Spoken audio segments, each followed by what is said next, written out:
তোমায় যে একটু নজরে এটা কি কোন করছো সে করেছে হসপিটাল वाला তোমার কি নবাই তাঙ্ক ঘর পঠিয়েଛନ୍ତି না হর্ষবর্ধন মহোদয় জনতার নিষ্পত্তি নিয়ে সেইটা বেতন জানো তবে সে তা পুଅକୁ ଏ ଘରୁ ବାହାର କରିଦେଇଛନ୍ତି ମାନେ କୌଣସି ପରିସ୍ଥିତିରେ ସେମାନଙ୍କୁ ଏ ଘର ରହିବାକୁ ସୁଯୋଗ ଦେଇପାରିବନି ବାପା ମୁଁ ଏ ଘରେ ଆପଣଙ୍କ ବୋହୂ ହିସାବରେ ଆସିଛି ଜଣେ ନର୍ସ ହିସାବରେ ଯିଏକି ଆପଣଙ୍କୁ ଠିକ୍ ଟାଇମ୍ରେ ଇଞ୍ଜେକ୍ସନ ଔଷଧ ଦେବ ଆପଣଙ୍କର ବିପି ସୁଗାର ଚେକ୍ କରିବ ସେଥିପାଇଁ ମୋ ଘରେ ଅନେକ ଚାକର ବାକର ଅଛନ୍ତି ଆଉ ସବୁ ପରେ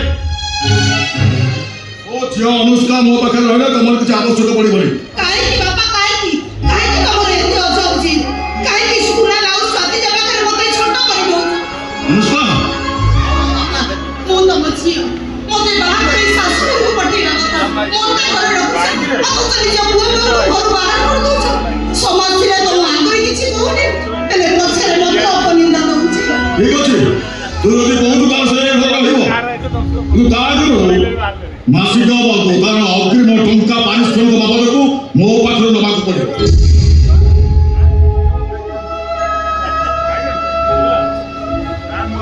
ସେଇଟା ତ ମୋ ପାଇଁ ଆଶ୍ଚର୍ଯ୍ୟ ହେବ କାରଣ ମୋ ସ୍ୱାମୀକୁ ତାଙ୍କ ବାପା ଘରୁ ବାହାର କରିଦେଇଛନ୍ତି ମୋତେ ହିଁ ଘର ଭଡ଼ାଠାରୁ ଆରମ୍ଭ କରି ସବୁ ଖର୍ଚ୍ଚ ତୁଲେଇବାକୁ ପଡୁଛି ଏଇ ନର୍ସ ଚାକିରି ଦରମା ହିଁ ସେସବୁକୁ ବରଣ କରୁଛି ଠିକ ଅଛି এই নিয়া এই মাসিকର ଅଗ୍ରିମ ଟଙ୍କା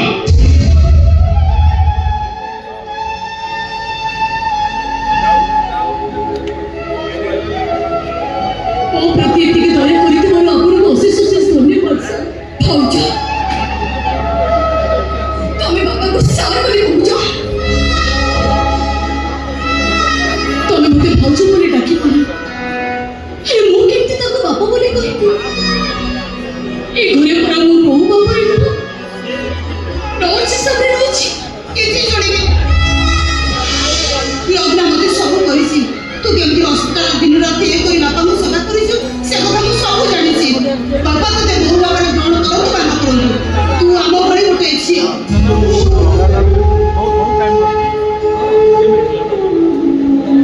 ସେ ଭାଗ୍ୟ ମୋତେ ଏଇ ଜନ୍ମରେ ମିଳିବନି ଅପା ଚୁପ କର ତ ଆମେ ସମସ୍ତେ ବାପା ବୋଲି ଡାକୁଛୁ ମାନେ ତୁ ବି ବାପା ବୋଲି ଡାକିବୁ ସେ ତତେ ବୋହୂ ଭାବରେ ଗ୍ରହଣ କରିପାରନ୍ତି ହେଲେ କୁନାଲ ତତେ ବାହା ହେଇଛି ମାନେ ତୁ ହଉଛୁ ଏ ମହତା ଘରର ବୋହୂ ଭିତରକୁ ଯା ଚାହିଁଛୁ କଣ ଯା ତାକୁ ଭିତରକୁ ନେଇ ଚାଲ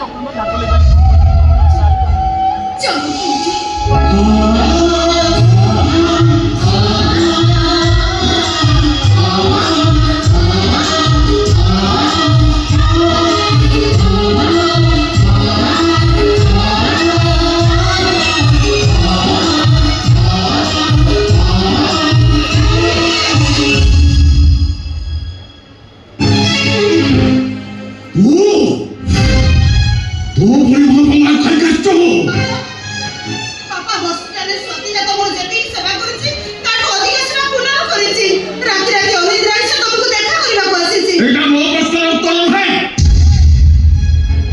ତାକୁ ମନା କର ସେ ମୋ ବଙ୍ଗଳା ଖାଇକି ଆସିଛି ଏଇଟା କାମ କଣ ମୁଁ ତାକୁ ନେଇ ଆସିଛି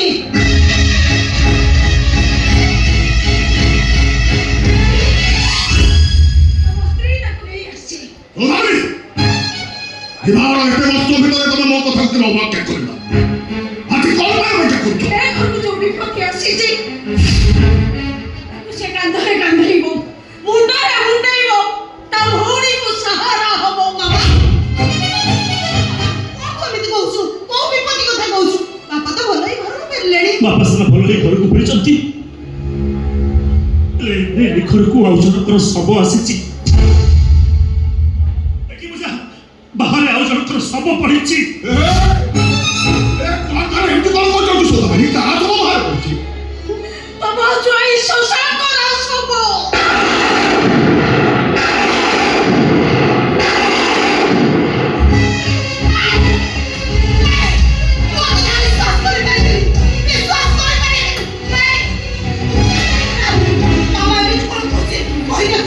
ମାମା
सन्देह जितेबाला गाड़ी में पिस्तल पाई भयर शशांक मो पाखे सब शब्द भांगी कर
बाकी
ପାପି ମୁଁ ଗୋଟେ ମହା ପାପି।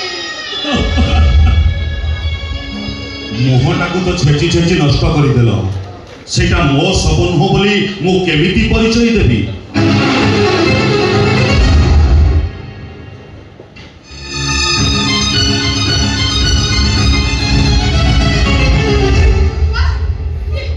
ये तो ससा कण्ठस्वर। ये ससा कण्ठस्वर। ଆରେ କଣ୍ଠସ୍ୱର କଣ? ମୁଁ ଏଇଠି ଠିଆ ହେଇଛି, ବଞ୍ଚିଛି।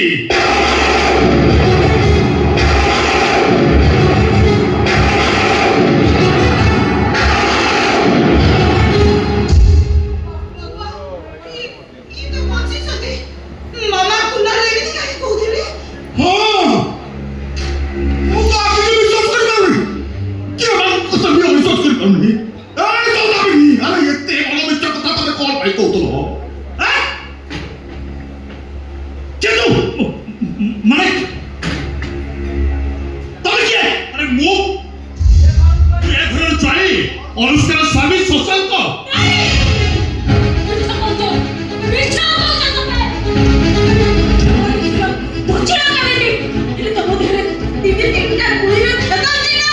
ଆରେ ମୋ ଦେହରେ କାହିଁକି ଗୁଳିର କ୍ଷତ ଚିହ୍ନ ରହିବ? କୋଉଠି ରହିଛି ଦେଖିବା? ମୋ ଦେହରେ କୋଉଠି ଗୁଳିର ଚିହ୍ନ ଅଛି ଦେଖନ୍ତୁ। ମୁଁ ଶଶାଙ୍କ, ମୁଁ ବଞ୍ଚିଛି। ମୁଁ ତ ସେଇ କଥା ଭାବୁଛି। ତିନିଟା ଗୁଳିର କ୍ଷତ ଚିହ୍ନ ଗଲା କୁଆଡ଼େ? ଆରେ ବନ୍ଦ କରିଦିଅ ଏ କାମ। ନିଜ ପୁଅକୁ ଘରେ ରଖିବା ପାଇଁ କେତେ ଆଉ ମିଛ କାମ କରିବେ? ये माने भी काहे कहउछथि? तमे कोठी जाइथिल? कोठी थिल तमे? ମୁଁ କୋଉଠି ଯାଇନି, ଏଇଠି ଠିଆ ହେଇଛି, ମୁଁ ବଞ୍ଚିଛି। ମୁଁ ତମ ସ୍ୱାମୀ ଶଶାଙ୍କ। ତମେ ଜାଣିଛ ଅନୁଷ୍କା, ଏଇ କୁନାଲ ବାପାକୁ ଗୁଳି କରି ମାରିଦେବାକୁ ବସିଥିଲା। ମୁଁ ପ୍ରତିବାଦ କରିବାରୁ ମୋ ହାତ ଗୋଡ଼ ବାନ୍ଧି ଗୋଟେ ଘରେ ତାଲା ପକେଇ ବନ୍ଦ କରିଦେଲା। ମୁଁ ବହୁତ କଷ୍ଟରେ ସେଠୁ ଖସିକି ଆସିଛି। ନାଇଁ କିନ୍ତୁ କଣ ଭାଇ? କଣ ପାଇଁ ତୁ ନାଟକ କରୁଥିଲା? କେବଳ ଆପଣଙ୍କ ପ୍ରପର୍ଟି ଲୋଭରେ। ଆପଣଙ୍କୁ ମାରିଦେଲା ପରେ ମୋତେ ଧକ୍କା ମାରିକରି ବାହାର କରିଦେଇଥାନ୍ତା। ତାପରେ ସବୁ ପ୍ରପର୍ଟିର ମାଲିକ ହେଇ ତା ସ୍ତ୍ରୀକୁ ନେଇ ଏ ଘରେ ରହିଥାନ୍ତା ସିଏ। କାଲି ସବୁ ଏ ସବୁ ये सब काହାର? ଏ ସବୁ ମମି ଆଉ ପୁନାତକୁ ଭୁଆ ବୁଲିବା ପାଇଁ ଆଉ ଗୋଟେ କା ସବୁକୁ ଟଙ୍କା ଦେଇ କିଣି ଆଣିଛୁ। ନାଇଁ ନାଇଁ ବାବା, ତୁମେ ତ ବିଶ୍ୱାସ କର ନା। ଇଏ ତ ସ୍ୱାମୀ ଶଶାଙ୍କ ନୁହଁ। ତାରି ଭଳି ଦେଖାଯାଉ ତୁମ ତାରି ଭଳି ଦେଖାଯାଉ ଇଏ ଆଉ ଜଣେ କେହି।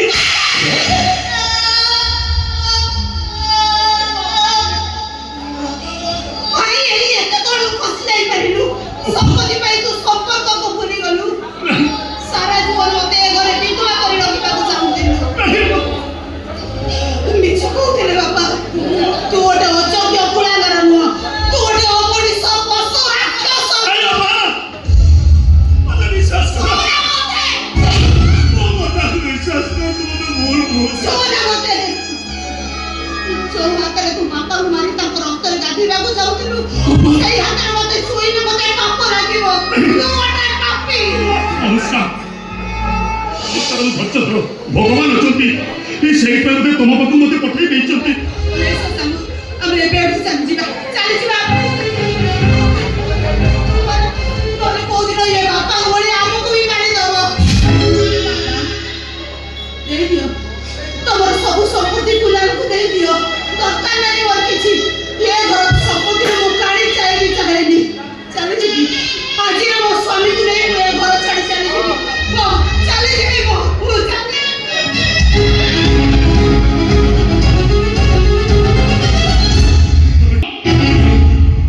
ଏ ଘରୁ ଚାଲିଯିବା ପୂର୍ବରୁ ମୋ ନିଷ୍ପତ୍ତିରୁ ଶୁଣି ଦେଇଯାଅ।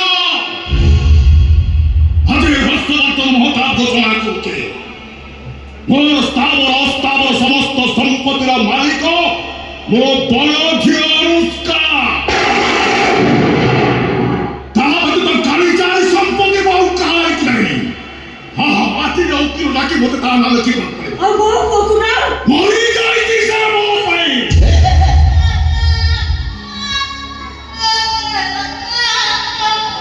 ତୋ ପୁଅ ବାପାକୁ ମାରିବାକୁ ଚାହୁଁଛି। ସେଭଳି କୁଳାଙ୍ଗାର ମୋର ମୁହଁ ଦେଖିବାକୁ ମୁଁ ଚାହୁଁନି। କୁଳାଙ୍ଗା ଯଦି କେବେ ଶୁଣିବୁ ମୁଁ ମରିଯାଇଛି, ତାହେଲେ ମୋ ମଲା ମୁହଁ ତୁ ଦେଖିବାକୁ ଆସିବୁନି।